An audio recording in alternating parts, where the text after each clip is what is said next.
Hello, good morning, or good afternoon, depending on when you're watching this. We're uploading this video to YouTube, so please sit back and relax, maybe grab a cup of coffee, and just listen to Meatless BBQ. So we'll be discussing meatless options to grill on your barbecue this summer, either whether you're a vegetarian, vegan, or if you just want more meatless options kind of added into your summer routine.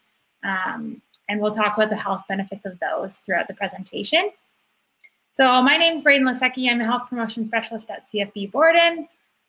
To my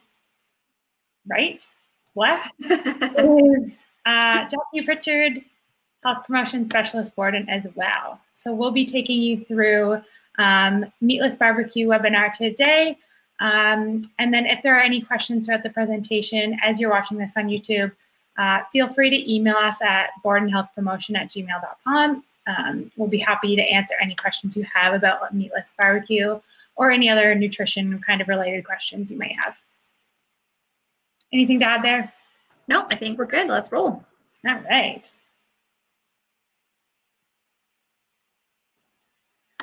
All right, so before we get started, just a friendly reminder, I know you're watching this all on YouTube. Please be mindful that this is property of D&D. All the information within today's presentation is part of D&D, as well as some topics will be discussed are aimed, or all topics, I guess, are aimed at an adult audience. So please be mindful of that if there are little ones around, maybe throw on some headphones or just have parental discretion throughout the presentation today. As well, we don't have to worry too much about our other people sharing stories, but our stories, I guess, maybe be mindful that they are our stories to tell. And lastly, this will be available on our YouTube channel, so Brayden PSP, as well as maybe CFMWS down the road. We can add it on there as well. Alrighty, so today we'll be talking about meatless barbecue, and some things that kind of encompass that are we'll be kind of sharing what a vegetarian or vegan diet is. So we'll actually be going through and explaining what it is. This presentation is not aimed solely at vegetarian or vegans. You don't have to be vegetarian, vegan to be on the presentation today, but we'll just be kind of sharing what they are, just get a firm definition of what they are. We'll take you through kind of a typical summer barbecue meal and kind of go through the ins and outs of that. So what are healthier options? What are not so healthy? What are we filling our plate with most often when we have those summer barbecues that might not be the healthiest, and how do we change that? Jacquie will take us through Canada's food guide. So we'll be talking about that balanced plate approach, what's important to have on your plate when you're eating, some considerations we should be thinking about, as well as what considerations we're thinking about for meatless. So if we're choosing a vegetarian or vegan barbecue option, there are some things we have to consider following Canada's food guide, making sure we're getting enough of those nutrients that our body needs, and what we might be missing out on, or what our potential risks are by choosing a meatless meal. So we'll talk about those, kind of go through some of those, and how to avoid some things and try to tailor our plate to Canada's food guide. And then we do have a meatless barbecue recipe video that we're going to be sharing. So we built kind of a balanced plate, and we'll be taking you through those recipes in the presentation today. And then we'll be discussing why we chose those options for our healthy meatless barbecue plate. So we'll be discussing that, how our barbecue meal kind of aligns with Canada's food guide.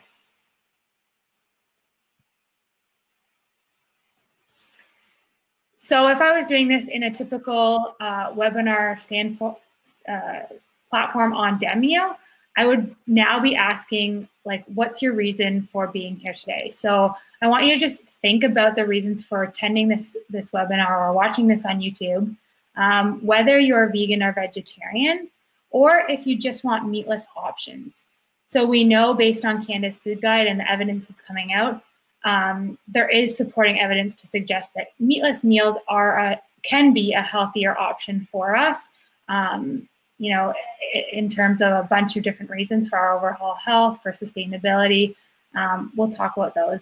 So just, I want you to think about your reasons for joining today, whether it's just eating less meat, less saturated fat, all these other things, less sodium maybe, healthier lifestyle, or if you are vegan or vegetarian, just some other options for you, as I'm sure you probably already know a few vegetarian or vegan recipes up your sleeve.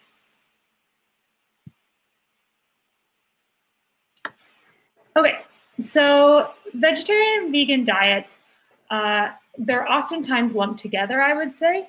And some people might not know the difference between a vegetarian and vegan diet. So when we talk about meatless, we're pretty much talking vegetarian. So a vegetarian individual abstains from all meat products, but is still eating animal byproducts such as eggs, milk, butters. So they're not eating the actual meat products, but they are eating those that are produced from the animal. There are different subcategories of vegetarian or vegetarians, I guess. Those being maybe pescatarian, where they're not eating any animal products, but they're eating fish product or fish meat, I guess. There's an ovo-vegetarian, which consumes egg but no dairy. There's lacto-ovo-vegetarian, which consumes dairy and egg. And there's lacto-vegetarian, which consumes dairy but no egg. So there's a lot of subcategories. It's kind of hard to wrap your mind around it. Oftentimes we use the term flexitarian, where you know, we're just choosing products that make us feel good, we're sustainably eating, and are following Canada's Food Guide. And then a vegan individual is abstaining from all animal-based products. So they're not eating any meat products, eggs, butters, milks, none of that. And they're solely relying on legumes, plant-based items to fill their diet. So that's the difference between vegetarian and vegan.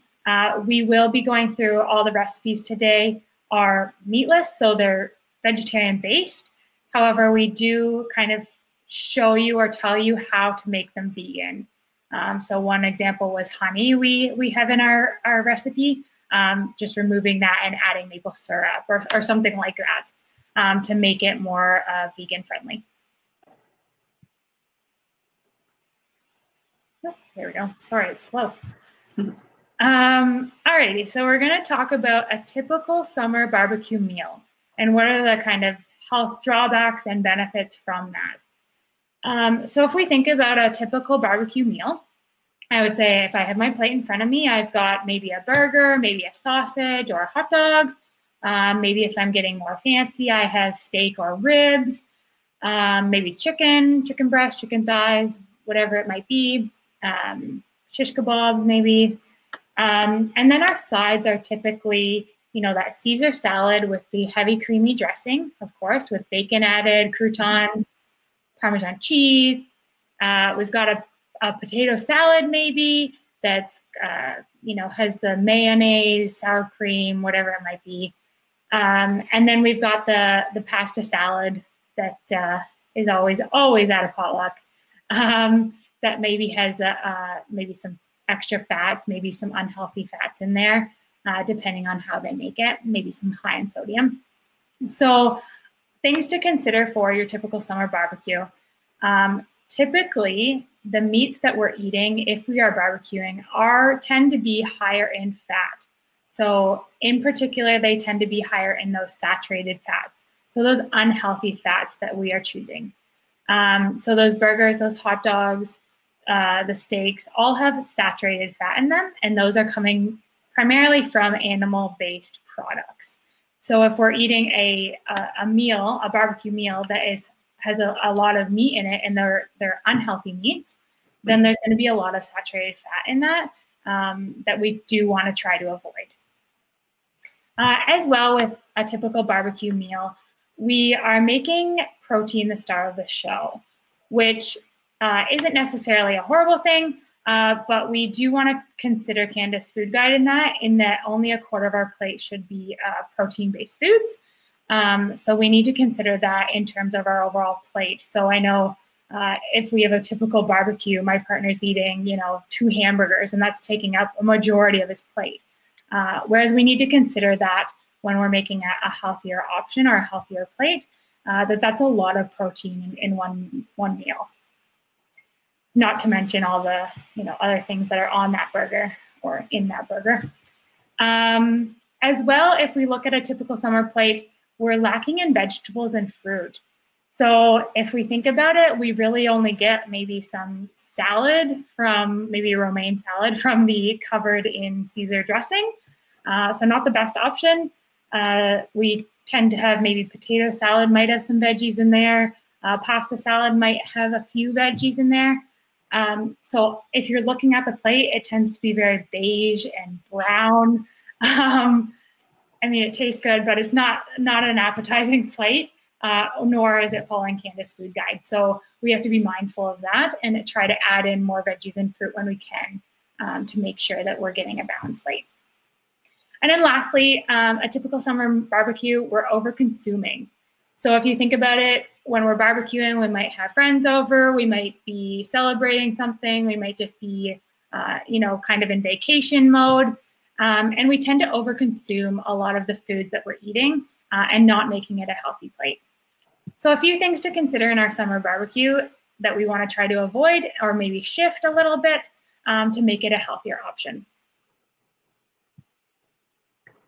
I will say there that we also do have another webinar that we've uploaded to YouTube on just healthy barbecuing, not meatless. So feel free to check that out as well. It's on our channel.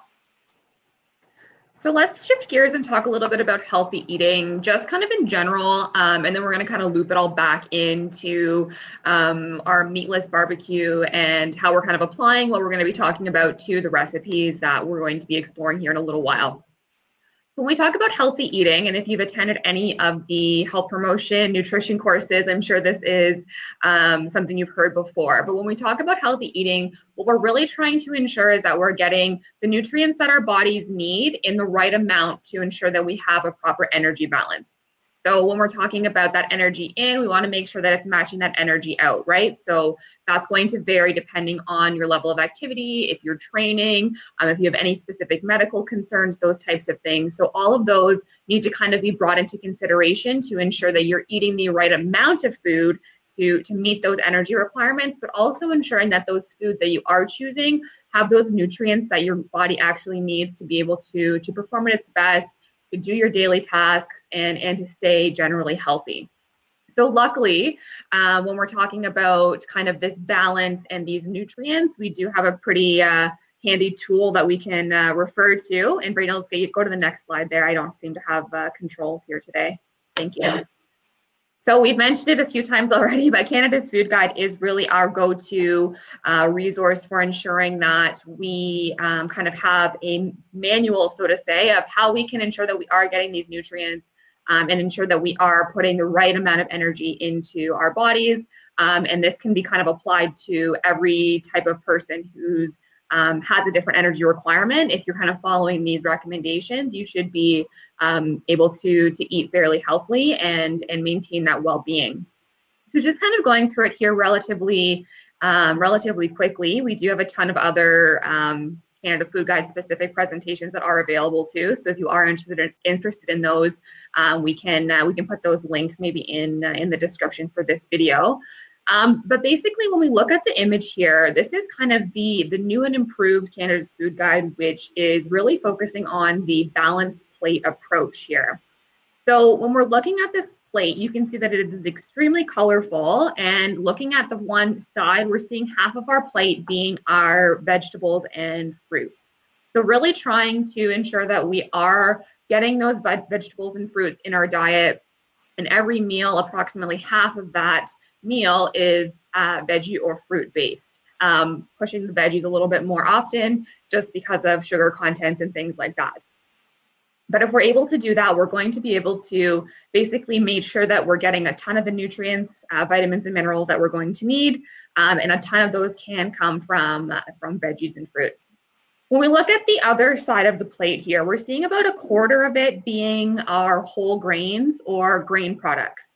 So we really want to push those whole grain options. So when we are choosing things like pastas, rices, and a variety of different grain options, we want to really ensure that we are choosing whole grain when we can. So things like brown rice, quinoa, bulgur, those types of things. Sorry? Burger buns. Yeah, whole grain burger buns. Those simple options can go miles in ensuring that you are kind of getting some more nutrients out of the grain product that you are choosing. I know not everyone is in for that whole grain, really seedy bread, but there's a ton of options out there now that you can get those kind of fortified different grain products that don't necessarily taste like you're eating bird seeds. So definitely a lot of options out there. And then you look at the top corner there, and that's now our protein foods group. So in the old food guide, if you recall kind of that rainbow image, we had meat and alternatives and milk and alternatives as being two different food groups. Those have basically been combined now. We're seeing a lot of evidence of very similar health kind of outcomes from both of those products. So they combine those together into this protein foods group. So a lot of people were very concerned that meat was being removed from the food guide. And that's not necessarily the truth. You can still see that there are meat products on that food guide there. We're just basically looking at trying to ensure that we are getting the benefits that we could get from meat, but also ensuring that we are trying to choose some more meatless options for our protein sources. So things like beans and legumes, and a variety of other different things like that can be a great option for ensuring that you are still getting those proteins in a variety of different ways that might not necessarily be a meat product. So your eggs, your milk, your dairy, those all still do have that protein in them. And a lot of different options can be fortified now to ensure that you are getting the kind of those minerals, those vitamins that might be in animal meat products. Those can be kind of added into certain foods now, and there's a ton of different options on the market. But this is kind of the quadrant that we're kind of focusing on for today's presentation, and really trying to broaden your horizons in terms of choosing some more meatless options that are still going to be high in protein, still going to be tasty, and still going to provide you with the nutrients that your body needs to provide you with the adequate amount of energy. So we're going to kind of elaborate on this as we go a little bit further. There's just a couple other points about the food guide that I really love that I always like to mention. Jumping the gun there. Sorry. Really quickly, I really appreciate how the food guide now is going a little bit beyond looking at just the foods that we are eating, right? So the old food guide was very much the number of servings, food groups, and that was pretty much it. This new and improved food guide is really looking at kind of our existence in this whole food world that we live in. So increasing your food literacy, really understanding the foods that you're eating, learning how to properly read a food label, looking at marketing, how that's very much skewing the types of foods that we are eating. And then it really looks at how we can enjoy the foods that we're eating. So whether that be preparing it together, doing meal prepping with your family, eating together, all of those types of things that can drastically improve not only kind of the foods and the worth that you are putting on your plate, but just your general well-being of kind of that togetherness and the mental health aspect that kind of goes along with all of that fun stuff. So the food guide is really kind of well-rounded now in terms of it's not just the food, but it really is about the where, when, and why, and how we're actually eating. So looking at kind of that holistic approach to this whole food world that we live in. Now we can go ahead. Perfect. So I've mentioned like vitamins, minerals, all of these things are the key nutrients that our bodies need. So I'll just kind of go through these relatively quickly. When we talk about what our bodies need for energy and for existing, there's basically 6 important key nutrients that we need to ensure that we are consuming. So those include carbohydrates, proteins, fats. Those are the 3 that are going to actually provide us with energy. Then we have vitamins, minerals, and water. Those are also super imperative, and I'll kind of just break those down here in a quick second. When we're talking about carbohydrates, those are really our #1 energy source. So we need them in our diet. If you've ever met someone who's doing maybe a low carb diet plan or something, they might not be the happiest of individuals, and that's really because carbohydrates are the energy for our brain. They really are what makes us feel good. Generally, they taste good, and it's what our body actually craves when we're looking for energy. So a lot of the times we have to consume kind of those carbohydrates if we're training for maybe long distance running or an event that requires kind of short bursts of energy. There's different kinds of carbohydrates that you can look at in terms of sustaining energy and getting quick release energy when your body needs it. So carbohydrates are not something that we recommend removing or eliminating from your diet. You can get them from a variety of different sources, including your vegetables and fruits. Those are great sources of carbohydrates. You don't necessarily have to be always turning to those breads and grains, but those are also great sources of carbohydrates. And if you're making them whole grain, then they're a great option to fit into your diet. We're talking about protein. Protein is one of those nutrients that I feel like gets super hyped up and is sometimes misconstrued in the amounts in which we really need. Protein is really that nutrient that's going to be able to help build your muscles. So I think that's where it kind of really came from, is you want to get jacked and have big muscles, you better eat your protein. And that there's truth to that, but there is a finite amount of protein that our bodies can actually utilize for protein jobs, which include building muscles, strengthening your bones, repair your hair growth, nails, all of those types of things. So when you're really looking at how much protein you really need, it's generally for the average person only about 1 gram per kilogram of body weight per day. So if you're able to do that in math, you can kind of figure out how much protein you should be consuming. Protein is usually one of those ones where when you are vegetarian or vegan, you might have experienced low protein intake. So hopefully you can kind of take a little bit out of this and maybe some new ideas to increase that protein intake using those meatless options that we'll explore in a little bit. When we talk about fat, that is something that we absolutely need in our diets. It's really a compact energy source. So when we need to tap into energy that's going to sustain us over a longer period of time, our body tends to turn to those fat reserves, and it's able to provide us with some great sources of energy as well. So definitely still need that fat in our diet. I know a lot of people try and cut that out as best as they can, but it's ensuring that you're cutting out the right type of fat. So Brayden kind of alluded to this a little bit already in terms of we often eat saturated fats when we're eating things like meat products or processed foods. What we really want to try and ensure that we're doing is choosing unsaturated fats over saturated fats.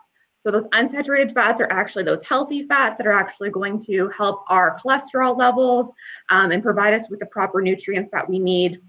Whereas those saturated fats are all basically just causing harm to our bodies.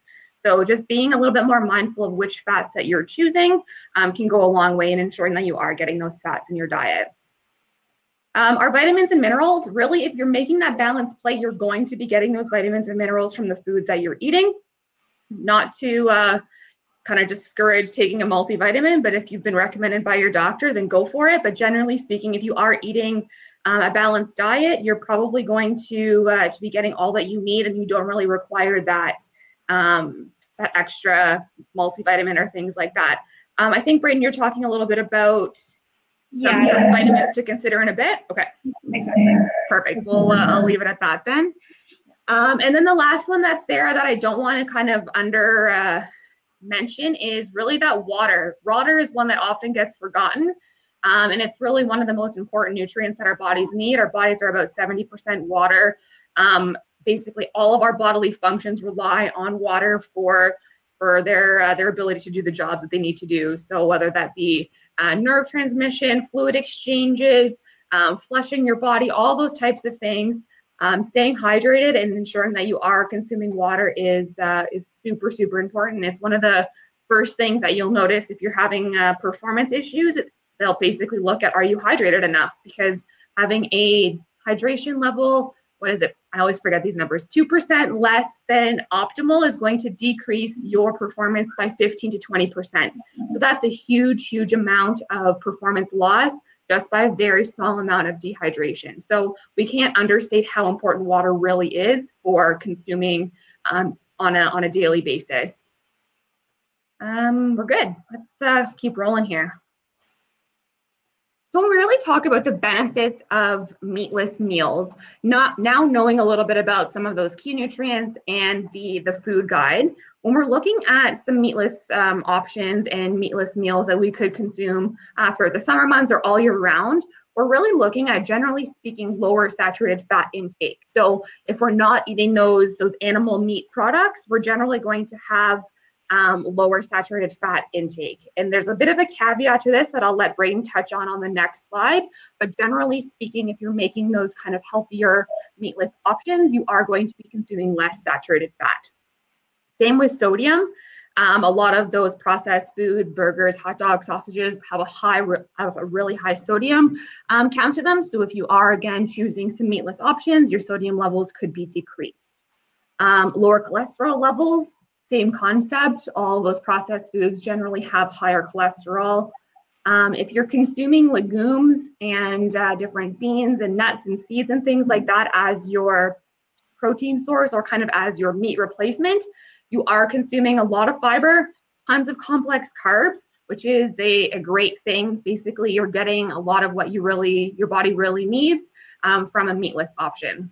A lot of people turn to meatless meals for weight management as well, for basically the reasons that I've already mentioned. Again, reduced risk of diabetes, cardiovascular disease, and some cancers. And a ton of these can be linked to, again, what I've already mentioned. So diets that are high in saturated fats, high in sodium, and high in cholesterol tend to have higher health risks for diabetes, heart disease, and some cancers. So by reducing that food intake, you're reducing potentially your chance for developing some of those health risks. And the last part that's on here too is that it is a sustainable option for kind of looking at this whole holistic approach to food consumption. So it is more sustainable and more environmentally friendly than consuming some meat products. And I like to mention here too that it is a little bit more affordable. Sometimes you can purchase big bags of beans and legumes and things like that for a fraction of the price that it would cost for one meat meal. So that's something else to consider as well when looking at some of the benefits of meatless meals. I think it's really important. Jacquie kind of goes on with the potential risk of cost. So if I'm buying legumes and lower cost items, being vegetarian or vegan can be very, very cheap. I know like tons of people who have switched and are saving tons of money. But on the same turn, if you're choosing meatless meals or vegetarian or vegan options that are maybe marketed a certain way, made for vegetarian vegans, like Beyond Burgers or Impossible Burgers or whatever it is, they are expensive and they can run a very inexpensive grocery bill. So if you're looking at the money saving aspect, you can do it really, really well, or you can do it horribly and actually end up spending a lot more money than if you were eating meat or plant-based, animal-based products. Absolutely. And I think that kind of goes back to talking a little bit about that food literacy component too, right? So being a little bit more mindful and being aware of, are these products being marketed specifically for me? Are they giving me what I need? And could I do this on my own that costs a fraction of the price, right? There's always a price for convenience. So that's something else to consider as well. And you can definitely be a very unhealthy vegetarian or vegan if you're kind of sticking to those meat imitation products or things like that. So definitely something to consider. Yeah, for sure. All right, so now we're going to take you through the potential risks of eating meatless meals. So we just talked about the benefits. There's tons of benefits associated with being vegetarian, vegan, or just choosing those meatless meals maybe once a week or twice a week. But there definitely are some considerations to take if you're choosing meatless meals more often. I would say, generally speaking, if you're choosing meatless maybe 1 to 2 times a week, these probably won't affect you too much, these risks. But if you're choosing that vegan or vegetarian diet, absolutely, these are something to consider as risks for eating that form of diet. So in terms of our potential risks, we have possible nutrient deficiencies. So it could be harder for a vegetarian or vegan individual to meet certain needs for their body's nutritional needs. So if we're looking at the food guide, we want that balanced plate approach. We want the proteins, whole grains, vegetables and fruit, healthy fats. But we could be missing out on some things that are often in meat or animal-based products. So we're talking about protein. Jackie kind of already alluded to that. Some different vitamins, omega-3 fatty acids, those kind of things, calcium, vitamin D, those kind of things could be missed out on, or you could be nutrient deficient in those things if you're not maybe doing meatless or vegan or vegetarian properly, or not being as informed enough. So with that, I urge you to kind of do your research if you're thinking about being vegetarian, vegan. Make sure you're kind of hitting these points that are often missed if you're doing that kind of diet. Talk to your doctor, make sure your levels, I know friends who get tested quite regularly to make sure their nutrient levels are kind of where they need to be. As well as there was a webinar done based for CFB Halifax, actually. They did a national webinar on our channel. So CFMWS YouTube channel now has it on, and it talks about vegetarian and vegan diets and what these potential deficiencies could look like and how you can kind of avoid those deficiencies. So I think Madison from CFB Halifax did that presentation. Phenomenal presentation if you're looking to go vegan or vegetarian. And then the second point here, and we kind of already touched on it a little bit, was meatless or vegetarian or vegan can be extremely healthy if you do it in a healthy way. But it can absolutely be on the total end of the other spectrum and be worse for you than eating a meat diet, or just as bad, or depending on what you're consuming. So some products that are meatless or vegan, vegetarian, and marketed that way tend to be highly processed. So they're full of sodium, maybe some fat, salt, all of these things that our body doesn't really need too much of. So if I know in the media right now, Beyond Meat or the Impossible Burger or all these meat replacement items tend to be highly processed. So I know for the Beyond Burger or the Impossible Burger, there's just as much, if not more, sodium in that burger than a normal beef burger. So really important to choose a meatless option that you're well informed about, maybe those whole foods, so that you're hitting on the nutrients you need and not getting those extra things like sodium or saturated fat that you don't really need that much of or any of. And then other considerations. So a lot of vegetarian and vegan products are being fortified with certain things. But there are some considerations in terms of your iron, your B12, those omega-3s, calcium and vitamin Ds that you have to consider if you're becoming vegetarian or vegan. And Madison talks through those in the webinar, so I won't go through that too much because the information's already out there. But absolutely be well informed if you're being meatless or vegetarian or vegan. All right, so now we are going to take you through, we actually shot this video of a meatless barbecue meal. So we went through and kind of chose a few recipes, some of our favorites or some options that we thought would be kind of hitting that Canada's food guide as best we could for a meatless barbecue meal. So I'll share that video now, hopefully.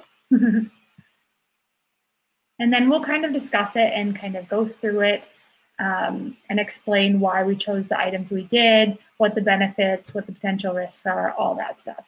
Kind of go through what we just talked about. Hi everyone, Brayden here from Health Promotion Borden. Hi everyone, Brayden here from Health Promotion Borden. This is the third part of our three-part series on summer healthy eating. And today we're going to be doing a summer vegetarian barbecue. On the menu today, we've got a summer bean salad. We also have an arugula and fresh berry salad with a vinaigrette that is maple and Dijon. And then finally, our main course will be a walnut and black bean veggie burger that will be grilled on the barbecue.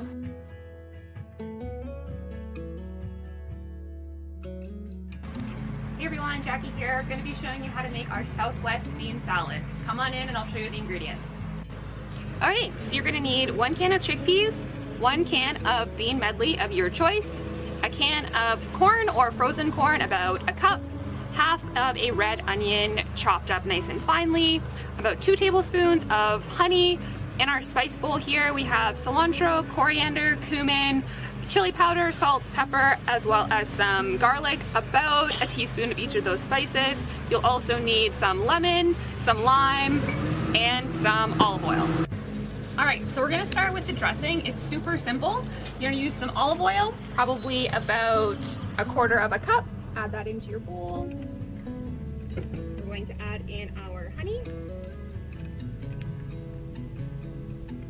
We're going to get that out of there. About half of a lime, juiced. I like to change the amount of lime I put in just to taste at the end, but start with about half of a lemon. Squeeze this over your hands to catch any seeds.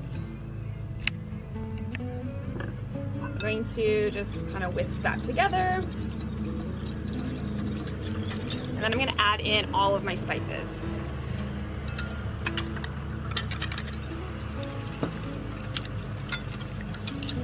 Mix that up so the lemon juice and olive oil are together.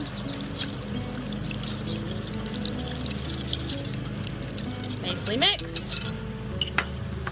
And then we're just gonna add in all our beans. Bean medley.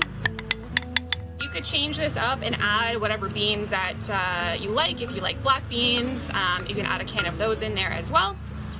Our corn. And our onion. Give that a good mix.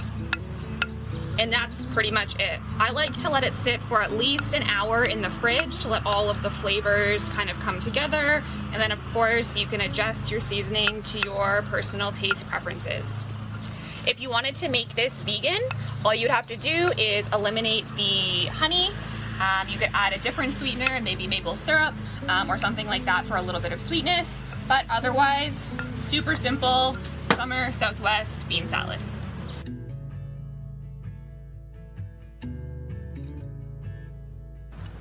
Alrighty, so now we're gonna make our summer salad. We've got some arugula and spinach in a bowl here, about 2 cups of each. We have some diced cucumbers and some sliced red onion. We have some pecans, preferably toasted if you can. About 1/3 cup of feta crumbled. Some fresh berries. We are using strawberries today. And then for our vinaigrette, it's gonna be a Dijon and maple vinaigrette. So I'm using balsamic vinegar, some maple syrup, some Dijon mustard, and then I've got olive oil. So for the dressing, we're gonna put all of our ingredients into a bowl here and then just whisk it up. So we're using about, I would say about 2 tablespoons of balsamic vinaigrette in the bowl here. Some Dijon mustard, or lighter mustard if you want not so full flavored. About 1.5 tablespoons of maple syrup. And you can use whatever sweetener you want on that. And then about 1/4 cup of olive oil. All right, and then afterwards we just whisk this all together until it's all mixed together. And then we'll set that aside for when we're about to serve the salad. And then to assemble the salad, just throw everything into the dish here.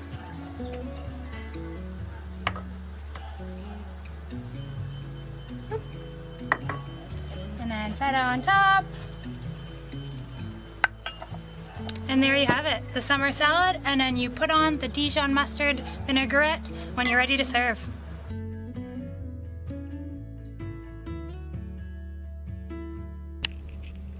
Alright, and finally we're going to be making a walnut and black bean burger. So first we have some black beans here, we've got some walnuts, I put them in the oven and roasted them a bit.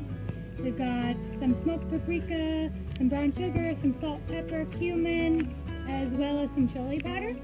some vegan barbecue sauce, some sauteed onions that I just sauteed up, some brown rice, and then some panko breadcrumbs. You can find vegan if you're vegan as well. So to start with this, I'm just going to take in my food processor some roasted walnuts and toss them in there. And then all your spices are also going to go in here as well. And then I'm going to pulse this till quite fine. And then what I'm going to do is put in the black beans and pulse it a little bit, just so the black beans kind of get a little mushy consistency, but still kind of intact. And then I'll show you what to do next. Alrighty, so we've blended our black bean, walnut, and spices mixture here. I'm just going to add to it my breadcrumbs, the sauteed onions that I previously sauteed,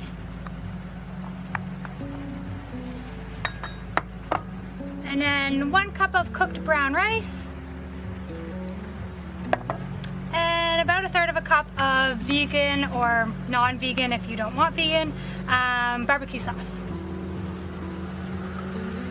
And then I'm just going to mix this all up until it's the right consistency, and then form them into patties.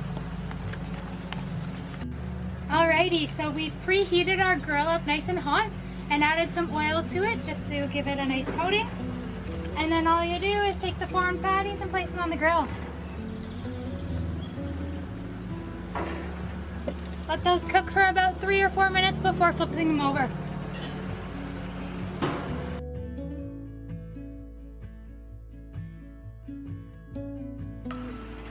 Alrighty, so we finished grilling up our veggie burgers and they're all ready to go. We're going to pair them with a whole grain bun of our choice, and then some of our favorite burger toppings here. And then we're going to get eating.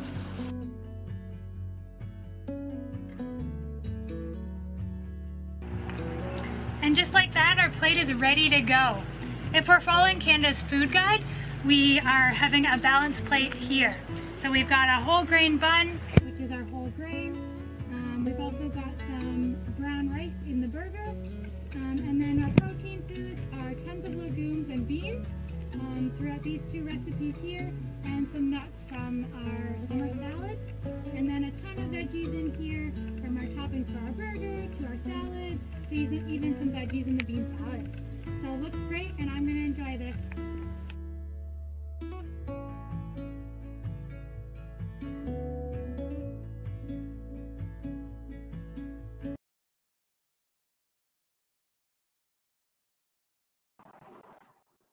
I'm just going to get our video back up.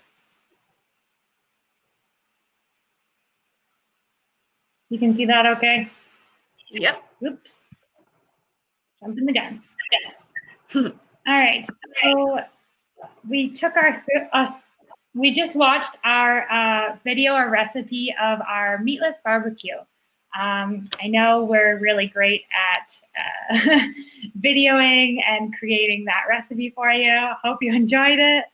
So now we're going to kind of take you through a breakdown of what we prepared for you.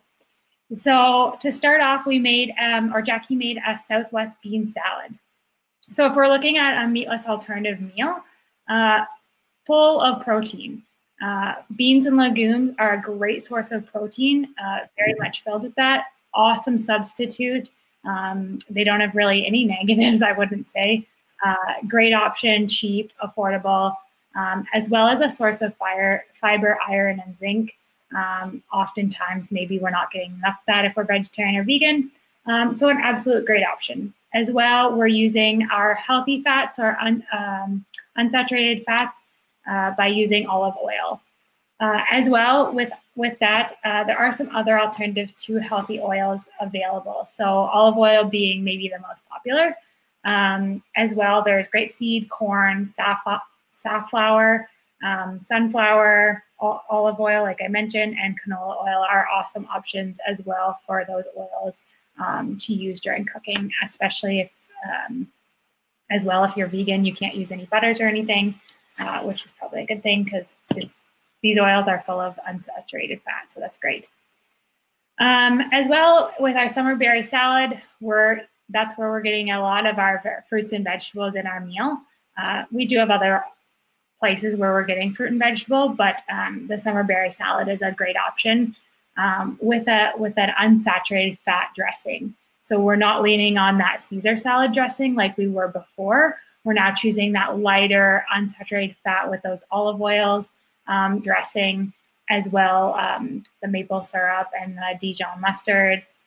Good option for a dressing if we're going to turn to a salad. As well, we've got that mix of vegetables as well as fruit, and some protein and healthy fats from the nuts and things that we're adding into that salad. If we look at the walnut and black bean burger, phenomenal option if we're looking to do a meatless meal or a meatless barbecue. So we just talked about the Beyond Meat burger and maybe why that's not the most or the healthiest option if you're going for a meatless meal. Whereas making your own, you know what's going into it, you know, and you can tailor it to your needs. So if we're looking at the burger, we're looking at awesome sources of healthy fats from those nuts, those olive oils, everything that's in that. Great source of protein because of the walnuts and the black beans. So we're getting our protein foods primarily from this burger.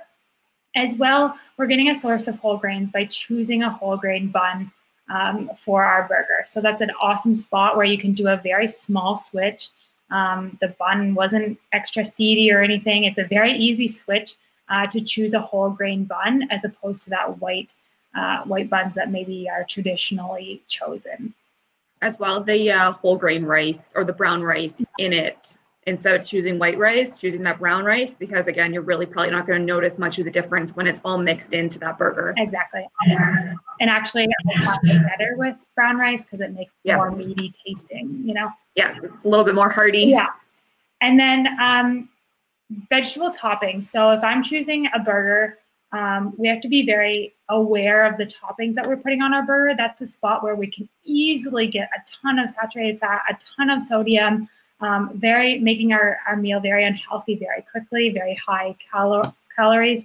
So choosing vegetable options. So there we had lettuce as well as tomato, and then choosing healthy condiments. So being mindful of condiments and the caloric values of those condiments. So choosing maybe mustards or lighter condiments, or just being mindful of the quantity of the condiment you're putting on. Very, very important if we're looking at a health approach or Canada's food guide. And then lastly, we opted for watermelon as our dessert of choice.